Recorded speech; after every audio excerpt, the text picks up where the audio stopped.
There ain't no dang money to be made selling Obamacare. Are you crazy? I'm going to debunk that myth here in just a second. Look, insurance sucks. I'll just make it suck less. Hey, what's going on, guys? My name is Brad Hannon. Today, we are going to go over some of the numbers behind ACA sales, right? It's a great opportunity right now. It's going to continue to be a great opportunity. But before we get into that, you know the drill. My name is Brad Hannon. We created this channel specifically for agents like yourself who are here to polish their skills, make more money, and ultimately, or make more sales and ultimately make more money selling health insurance. And that's exactly what we're talking about today, right? I have been a big proponent of not selling, I wouldn't say not selling ACA, but ACA was a lot of times a secondary opportunity or option because, you know, subsidies weren't there and networks were smaller and, you know, the commissions are still kind of coming around. Carriers were coming back into play and leaving, and it was just kind of a disaster. So there are people who have been more of an ACA proponent than myself in the past, but nowadays ACA is looking pretty sweet. I'm not going to lie. So I want to go over some numbers with you. But before I do, you know, I recently posted an article about the extension of subsidies. So we have it on pretty good authority. We feel like that there's a pretty good chance, 70, 80% chance that these subsidies, and I've been saying this before the article, but that subsidies would be extended, right? No matter your political view on these things, right? We're not going to get political today. We're going to just keep it very much about health insurance and our industry, how it affects your sales. The government's paying a larger portion of your client's premium. I would think it's going to help you sell. So without getting political, we got news today that specifically today, it's July 28th when we're filming this, and got news that it's likely that subsidies will be expanded or extended about 3 years. So through another bill they're trying to pass, which without getting political, I think it can be a great thing for us that are willing to pivot and willing to kind of change our focus. Because after all, if we're talking about a pie that is health insurance, right? Like this circle is the pie. Maybe Eric will throw up a graphic with a pie. But if we're talking about that pie and ACA is starting to, you know, be more of the majority of that pie, why would we not focus some attention there, especially when I go over the numbers with you on how you can earn money, how you can make money selling ACA and the true income opportunity. So just want to preface with that. But basically, you know, ACA is a pretty straightforward process. And in fact, it's not really even a sale for the most part as it is an enrollment. Think of it more like not even Medicare, but like a prescription drug plan, right? Like, you know, you have to have the PDP. Okay, so we just got to find the best one. And if they're on medications, we just plug their medications in. We figure out, hey, this is the best plan because X and Y. And, you know, it's a pretty straightforward process, right? They have to have the PDP. They will be penalized if they do not have it. And so you've got to enroll them in that. And they know they need it. So it's the same thing with ACA. A lot of times they know they need the health insurance. They're getting a small tax credit or maybe even a large tax credit. We're just going to narrow it down to the best plan. And sometimes that has to do with networks. Sometimes it has to do with prescriptions they take. And you're not going to really know that until you talk to that specific client. But the numbers behind ACA. So right now, we are actually seeing agents write 70 to 100 members a week. We're not even in open enrollment, right? And we're seeing agents that are capable of writing 70 to 100 members per week. So we'll just go, the industry average is a little bit subjective as far as how many members per application. Some say it's 1.3, some say it's as high as 1.6, 1.9. We're going to go with a middle of the road number of 1.5. Okay, so 1.5. So every application that you do on the ACA has an average of 1.5 members. So let's talk about what we're setting our goals at this year is 50 members per week per agent. So 50 members per agent per week.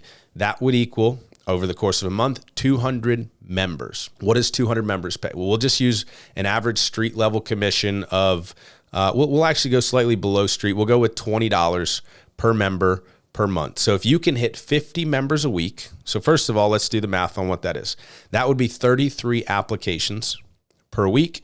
Now you're thinking to yourself, how in the world would one agent do 33 applications? Well, I can tell you it's not without good technology, a good process, right? Automations, a lot of this is automated. So, you know, if you're not set up to do that, you're probably looking at, I don't know, the max you could definitely do it. It's only 8 a day, 8 a day over the course of a 5-day work week, you're at 40 right there. So 33 apps in a week is really not anything crazy. So 50 members per week on 33 apps would be 200 members over the month. Let's say $20 per member per month. That's $4,000 in income that you just generated off of $4,000 a month in income, right? So do the math, $48,000 a year off of 1 month where you sold 50 members per week. That's an average of 33 divided by 5. That's an average of about 7 policies or 7 applications a day. So you might be thinking to yourself, how in the world could one even get to, how can one buy that many leads? Because if you're thinking like I think, right, which is a lot of times the ACA, they do not pay commissions quickly, we'll say, right? Sometimes you're out 45 days, 60 days, 90 days. If you write a policy on November 1st, the first day of open enrollment, you're likely not going to get paid on that deal until the middle of February, sometimes the beginning of March, depending on the carrier and depending on when it's effectuated. But usually you're selling that policy November 1st. For January 1st, you're not going to get paid until the middle of February. So we have a unique opportunity to, which makes it hard, right? Which creates a problem. So now I need enough leads to write 33 applications a week. So let's say you're closing at 25%.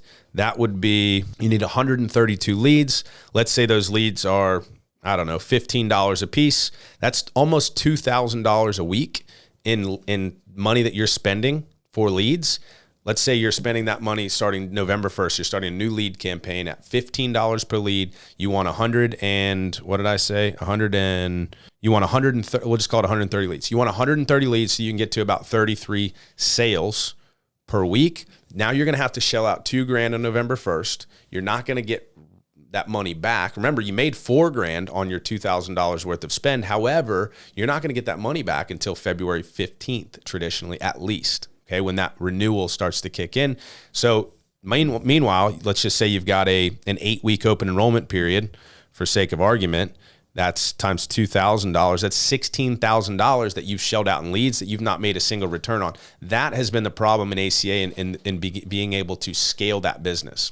So we're looking to change that without getting into too much detail by advancing commissions. So assuming you are able to make that sale and bundle it with an ancillary product, you're not going to have to wait 3 months to get paid on that ACA deal. You're going to be about 2 weeks out, which is unheard of, right? Which is not being done in this space. So there's tons of money to be made. The reason why you're not hearing about it is because, or the reason why you're starting to hear about it now, but you haven't in the past, is because it's just hasn't been scalable, right? Not many agents can spend $1,000, $2,000 a week selling business and not getting paid for 60 to 90 days out, if you're even getting paid, because again, there's a lot to track there. So going back to kind of the full numbers, let's say we're able to do that for just 2 months, right? The 2 months of open enrollment, November and December. We're assuming that it's not been extended. We're assuming that you're not working any SEPs after. We're assuming that you're just here for 8 weeks for open enrollment for the Super Bowl. You're going to make your money and you're going to move out. If you can hit that 50 a week, okay, 200 a month, you're looking at $400. You're looking at 400 clients over the course of open enrollment at $20 per member per month. You're at $8,000 a month or $96,000 a year, and you worked 8 weeks. Before you light up the comments, right? Light up the comments, please. By all means, light up the comments. But before you do, just know that the numbers that I use and the things that I'm talking about are not things that aren't currently being done. They are being done. It just takes the right process, the right resources, and we have them. So if you are not selling ACA, I'm here to tell you today the numbers behind it make sense. We're making a strong push into the ACA. That will be a lot of our focus. Make sure you don't miss this opportunity. I'm a health insurance hustler. Bradley Hannon's the name. I'm here to teach these agents how to play the game. I'm a health insurance hustler. One thing you should know about me, I'm a health insurance hustler. BradHannon.com.